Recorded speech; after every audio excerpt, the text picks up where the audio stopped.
जतीन नमस्कार. नमस्कार. पहिलं तर कॉंग्रॅच्युलेशन्स तुम्हाला. Thank you so much. तुम्ही मॅकच्या अकॅडमीमधनं पासआउट झालात, ग्रॅज्युएशन केलं. हो. थोडंसं मला सांगाल तुमच्या बॅकग्राऊंड काय आहे ते? ॲक्च्युली आय एम अ झिब्रस्ट आर्टिस्ट आणि मी एक स्कल्पचर आहे आणि मी 3D कॅरेक्टर्समध्ये जास्त इंटरेस्टेड होतो तेव्हापासून आणि मी तेव्हापासून एकच फोकस ठेवलं आहे माझं की मी कॅरेक्टरमध्येच करणार. आता मला थोडं कोर्सच्या बाबतीत सांगा. तुम्ही कुठच्या कोर्समध्ये एनरोल केलं? क्लासेस कसे असतात? या आठवड्यातनं किती वेळा असतात? टोटल ड्युरेशन कसं आहे?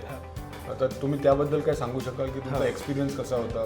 एक्सपिरियन्स खूप छान होता आणि जसं मी केलं सुरुवात तसं त्यांनी मला बेसिकपासून शिकवलं. जसं काय फोटोशॉप वगैरे हे तर असतं आणि ॲडव्हान्स 3D+ हा कोर्स होता माझा आणि त्यामध्ये मी त्यांना आधीच सांगितलेलं की मला कॅरेक्टर असंच करायचं आहे. तर तसंच सगळे सॉफ्टवेअर करता करता मी ZBrush हा माझा मेन सॉफ्टवेअर चूज केला. मॅकमध्ये प्रोजेक्ट्स खूप होतात. हो.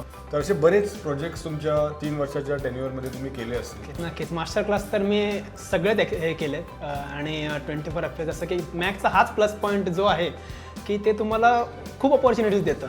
म्हणजे 24 FPS म्हणा, 100 आवर्स म्हणा आणि आय गेस 24 FPS मध्ये मी 2 वेळा पार्टिसिपेट केलं आणि एकदा माझी फिल्म नॉमिनेट पण झालेली होती.